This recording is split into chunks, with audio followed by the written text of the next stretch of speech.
Assalamualaikum warahmatullahi wabarakatuh. Selamat malam Bapak dan Ibu. Terima kasih atas kesempatan yang telah diberikan kepada kami. Pada kesempatan kali ini, izinkan saya, Tariko Susila-Tama Putra Pradana, membantu menjelaskan bagaimana proses pembuatan karya inovasi pada seleksi penghargaan karya inovasi ke-25 tahun 2022 PT PLN Persero pada bidang proses bisnis manajemen. Adapun judul karya inovasinya ialah integrasi electric vehicles EVS charging dengan modular substation dan renewable energy photovoltaic PV. Untuk anggota tim, yang pertama Tariko Susila-Tama Putra Pradana, kedua Bapak M. Radif Jomansyah, ketiga Bapak Didin Hendrarianto. Pada tahap awal, kita harus membuat skematik diagram. Skematik diagram dibuat untuk menentukan material atau peralatan apa saja yang diperlukan dalam pembuatan karya inovasi ini. Yang pertama adalah kita harus menentukan sumber dari karya inovasi, yaitu penggunaan PV source dan efek grid dari PLN dengan tujuan untuk memberikan charging kepada EV. Kemudian kita harus menentukan juga apa saja sih equipment yang dapat kita tentukan dalam modular substation.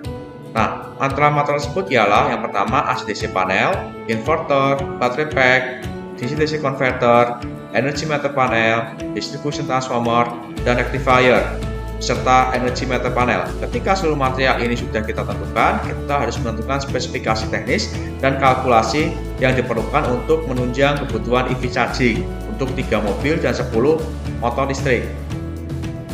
Selanjutnya ialah kita harus menghitung kalkulasi dari baterai load charging. Pada penghitungan kalkulasi baterai load charging, kita dapat melakukan sampling terhadap mobil listrik maupun motor listrik yang ada di pasaran di Indonesia. Yang pertama adalah mobil BMW i3 dengan kapasitas baterai dari 22 sampai 33 kWh. Kemudian mobil Nissan Leaf kapasitas baterai 24 sampai 30 kWh. Kemudian mobil Renault Zoe dengan kapasitas baterai 22 kWh. Kemudian Tesla tipe S dengan kapasitas baterai 60 sampai 90 kWh. Selanjutnya, untuk motor listrik kita dapat melakukan sampling pada gesits. Setelah kita menentukan tipe kWh yang digunakan atau kapasitas baterai yang digunakan pada mobil, yaitu kita menggunakan 33 kWh.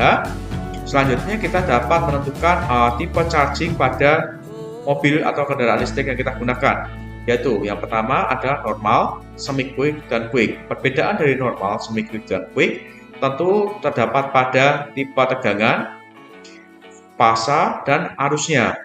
Kita menggunakan tipe charging quick atau fast charging dengan tegangan 400 volt, 3 phase dengan arus besar 63 ampere. Untuk pengisian mobil listrik dari keadaan 0 membutuhkan waktu 56,77 menit. Kemudian pengisian motor listrik dari keadaan 0 ialah 2,58 menit.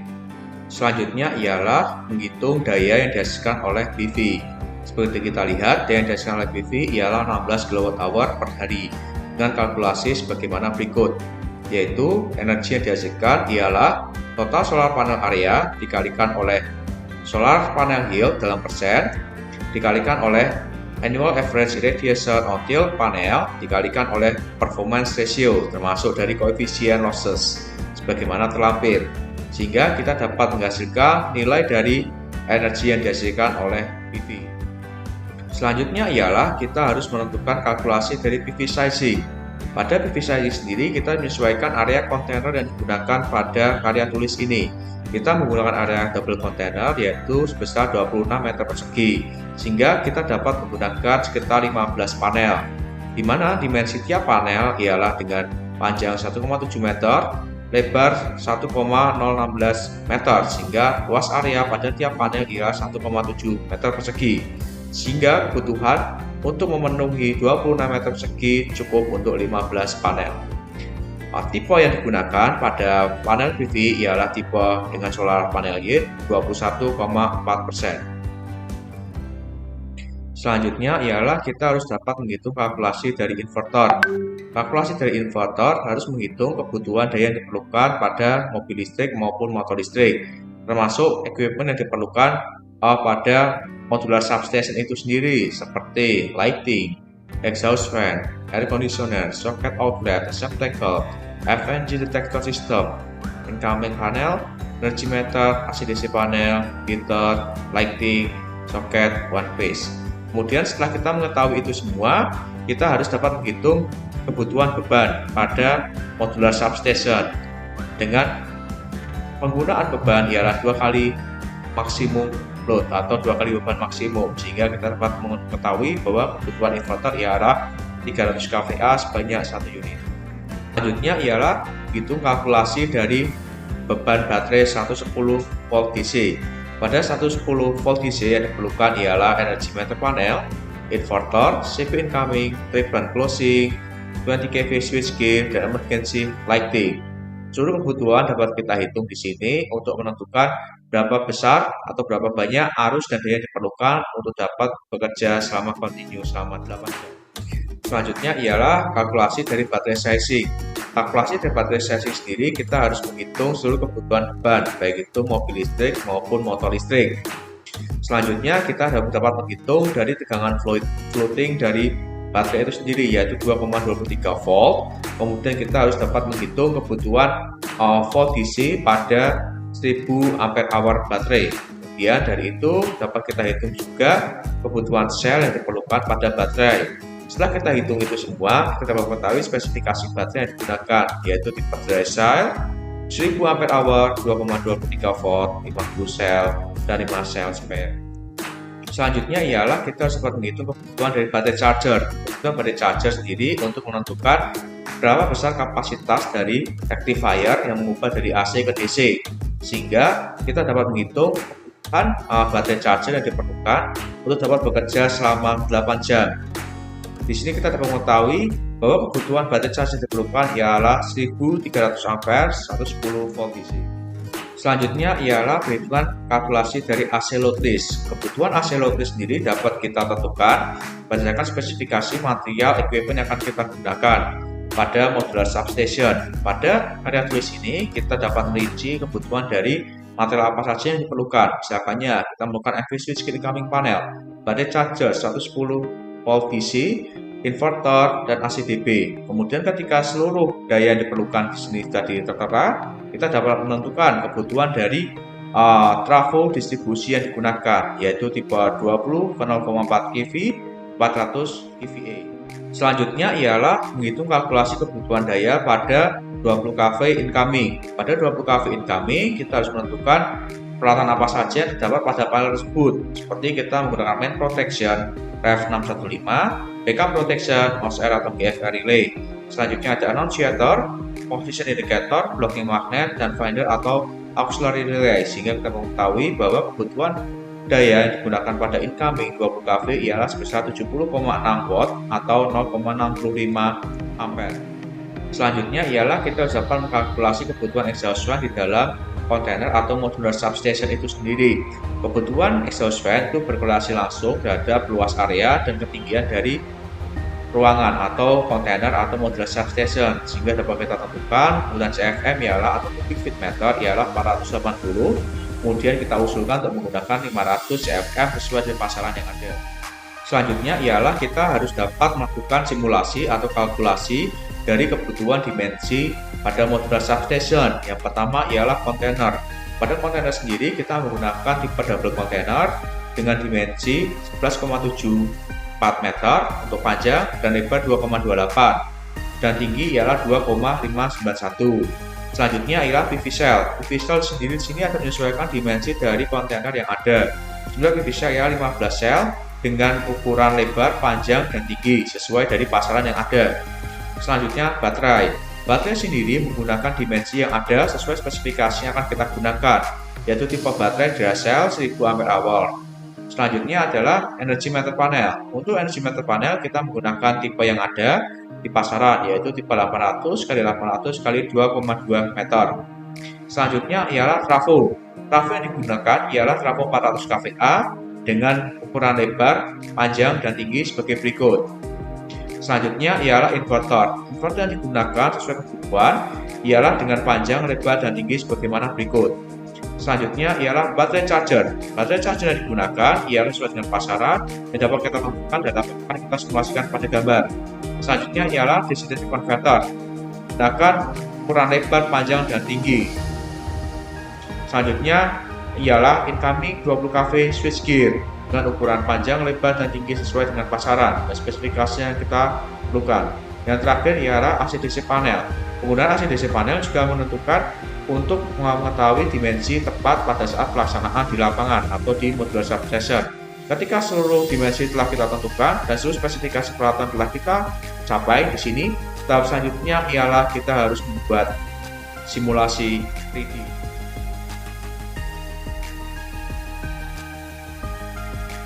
Selanjutnya ialah kita dapat melakukan simulasi menggunakan aplikasi SketchUp untuk mendapatkan simulasi secara 3D dan gambaran apakah kalkulasi kita dapat kita gunakan secara nyata, gitu ya.